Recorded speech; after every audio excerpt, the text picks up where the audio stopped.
नमस्कार शेतकरी मित्रांनो, हमीभावाने सोयाबीनची विक्री करण्यासाठी 7 दिवसाची मुदतवाढ देण्यात आलेली आहे।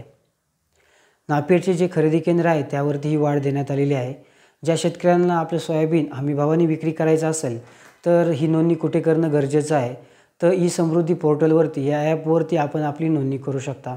यासाठी कोणकोणती कागदपत्र असणं गरजेचं आहे, तर ज्या शेतकऱ्याची नोंदणी करायची आहे त्याचं आधार कार्ड, 7/12/8 बँकेचं पासबुक आणि एक मोबाईल क्रमांक असणं शेतकऱ्याकडे गरजेचं आहे। एवढे कागदपत्र जर तुमच्याकडे असतील तर तुम्ही तुमची नोंदणी ई समृद्धी पोर्टलवरती करू शकता। नोंदणी केल्यानंतर त्या ठिकाणी आपलं ॲप्लिकेशन सबमिट होईल आणि त्या ठिकाणी आपल्याला मेसेज येईल आपलं सक्सेसफुली सबमिट। त्यानंतर आपल्या केंद्राकडून त्या ठिकाणी फोन येईल आपलं सोयाबीन घेऊन येण्यासाठी। म्हणजे जे खरेदी सरकारी केंद्र आहेत त्या ठिकाणाहून कॉल आल्यानंतर शेतकऱ्यांना जे आपलं सोयाबीन आहे ते त्या ठिकाणी घेऊन जावं लागतं। ते त्या ठिकाणी नेल्यानंतर आपली विक्री त्या ठिकाणी होते। फक्त जर तुम्हाला एकरी त्या ठिकाणी 500 किलोच हे विक्री केलं जातं। जर तुम्हाला एकरी 1000 किलो जर माल सोयाबीनचा झालेला असेल, पण सरकारी केंद्रावरती फक्त 500 किलो माल त्या ठिकाणी खरेदी केला जातो।